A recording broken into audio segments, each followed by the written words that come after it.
Well, hello and good morning, and welcome to this, our final assembly of term.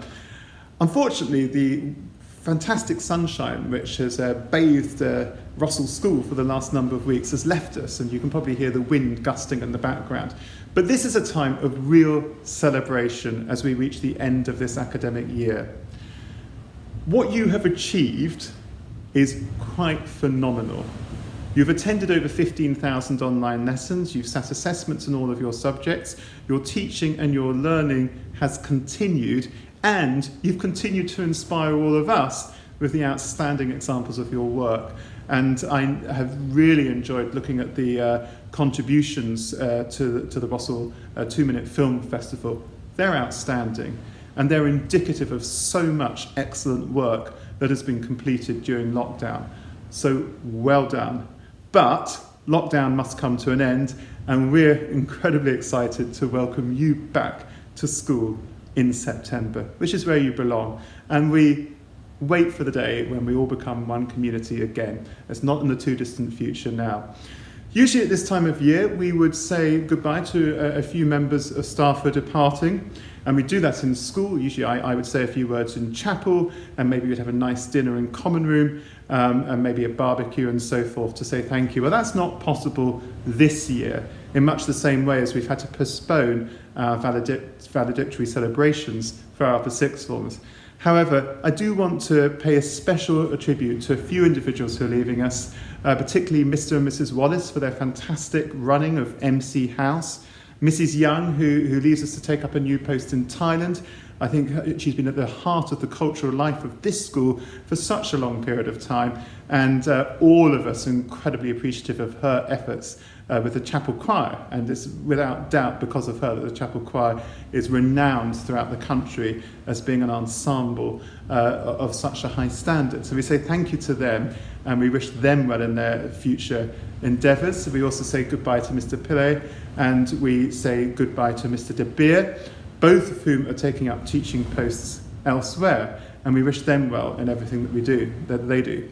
Mr. Parry and Mr. Ernest have been with us but for a short time. They move on at the end of this year, and again we wish them well in their new posts. Finally, I just want to pay a special tribute to Carol Hunion, who has been an outstanding maths teacher. Absolutely conscientious in every regard. She expects the highest possible standards from her pupils, incredible tutor, and everything that you'd actually want to see in a great teacher. She really, I think, exemplifies in terms of the commitment and engagement that our teachers give to their pupils. She really is the living example of doing a fantastic job.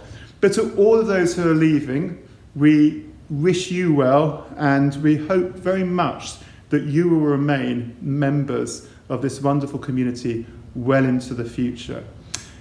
Again, for our upper sixth formers, this isn't really a goodbye, because as we've said, as soon as we're allowed, we will come back together as a community, welcome you back to school, and we'll say goodbye properly.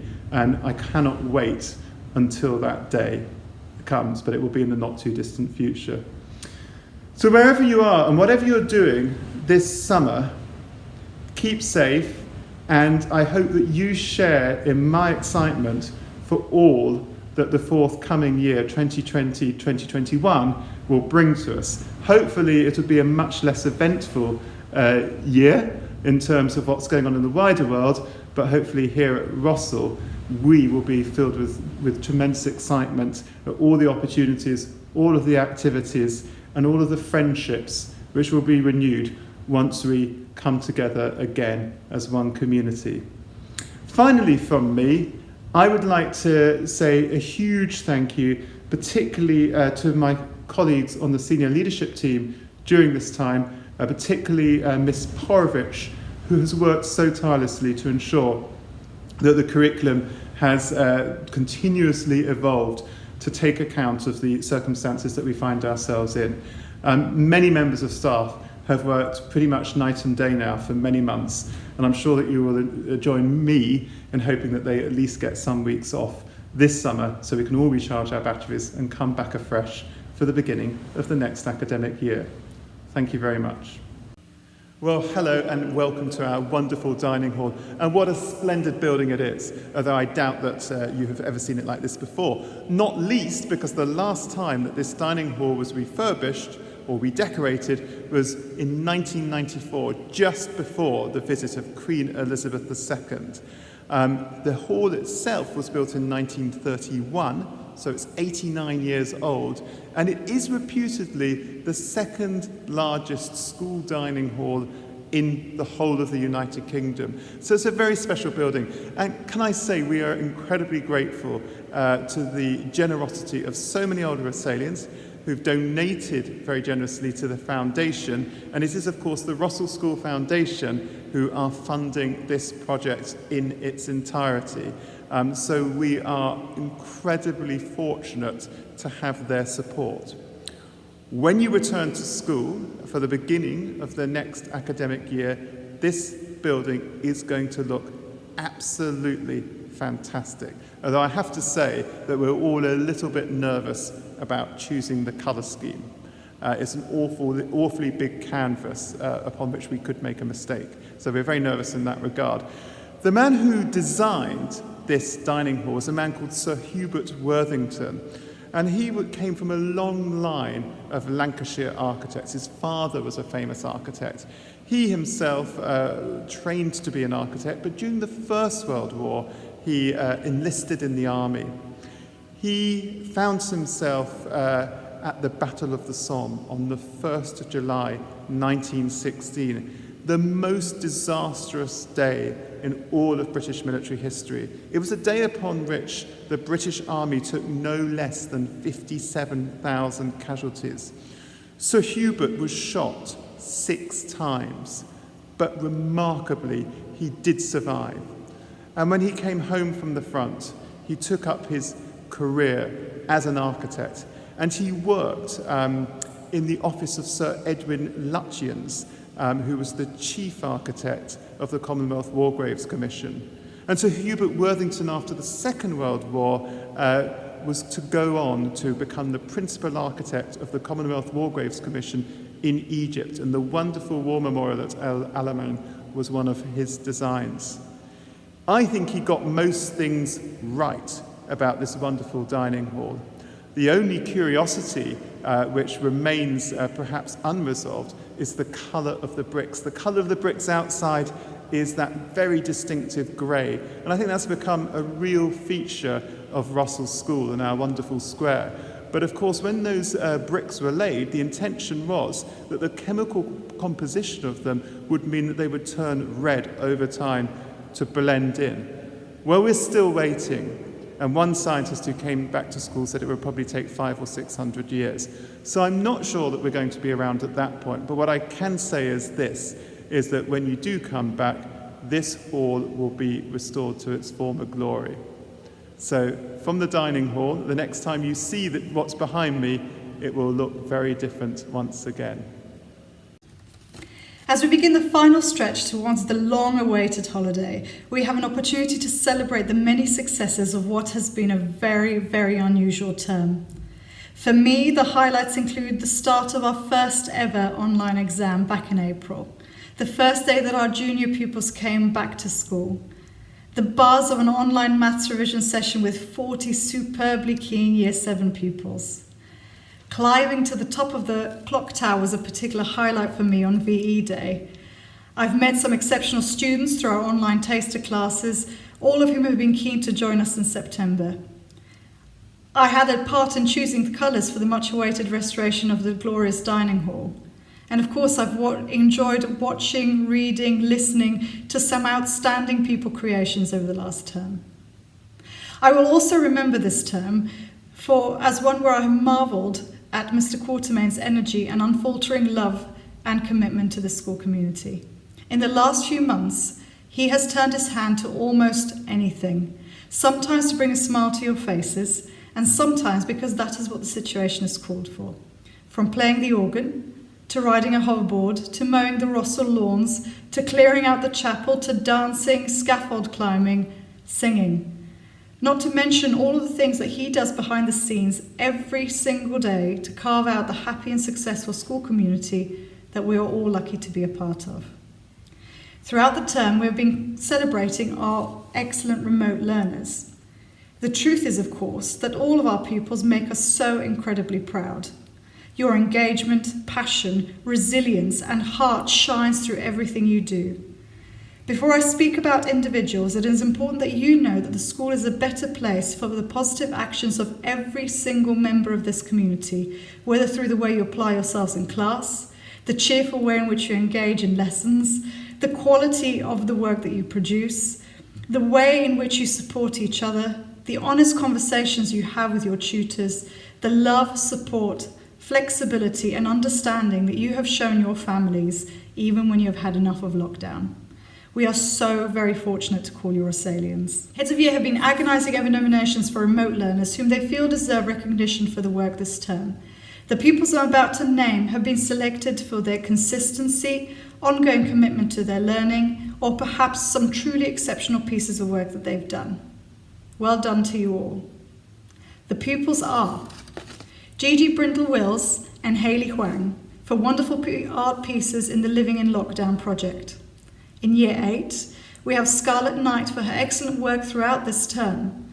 In particular, she had created an excellent piece of work for her art lockdown project, which she should be commended for. Matthew Wood is commended for his commitment and enthusiasm ever since joining Rossall in March.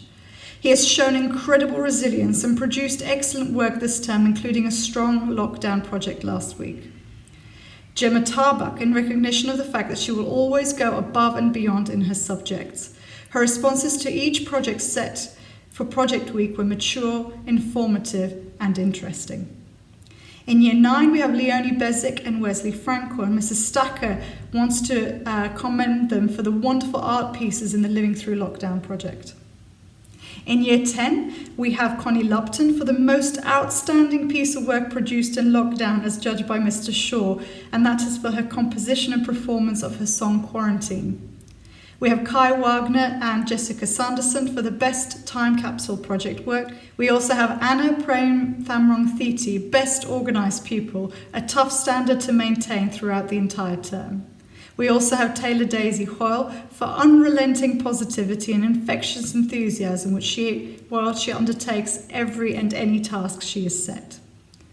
We also have some of our Year 11s to commend for their work in the pre-sixth form. For consistently excellent engagement with pre-sixth form programme, we would like to commend Emily Yang, Harry Platt, Sam Iona, Bailey Reid and Georgia Oldham. For Year 12, we want to commend some of our pupils for their absolutely superb supercurricular work and excellent progress with their UCAS applications and fantastic engagement for the degree subjects that they've chosen inside and outside the classroom, and that goes to Andres Maduro, Patrick Dunn, Ellie Preston and Nino Abesade.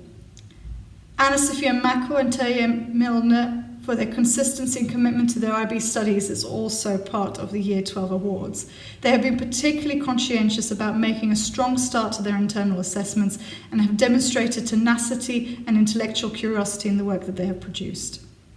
Finally, we have some of our Year 13s who are also deserving of commendation for their work with the junior school pupils on site and for being fantastic members of the Rossall community, Morgan Woodward and Connie Masayu.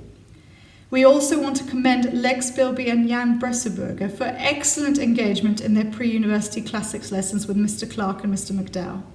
They have been a pleasure to work with, have suggested their own topics for discussion, and their scholarly delight continues to impress. Furthermore, I must take a moment to commend those of you who contributed to 2 Minute Film Festival that took place last Friday. Your creations were engaging, entertaining, moving, thought-provoking, eerie in some cases, and inspiring. Well done to Thomas Brooke, Chelsea Baidu, Chloe Spencer, Nikita Main, Anastasia Guladani, James Wood, Scarlet Knight, and Leonie Bezic for winning a Rosca. Also from me, a special mention for Charlton Hoyle for his film about his dogs Toby and Timmy. It was wonderfully uplifting and an absolute favourite with my daughters Maya and Lara. As our final Monday of the academic year draws to a close, I am sure that you will work to make the most of this final week. When we get there, I wish you a wonderful and relaxing summer holiday from all of us here at Rossall. We can't wait to see you in September. Goodbye. They say that you shall know them by their deeds. Or what about this, said during the war years? Careless talk costs lives. Or another saying, this time from Jesus, love your neighbour as you love yourself. These are not just words, they actually are a call to action. What Christians would call the gospel imperative. In other words, Jesus commands us to do these things. What about this one? If it ain't cute, keep it mute. Or as my friend would say, if it ain't cute, keep it mute. O Lord Jesus, may my words match my deeds, and my deeds find a source from my heart. And may my heart be united with your divine heart, this day and always. Amen. Remember, if it ain't cute, keep it mute.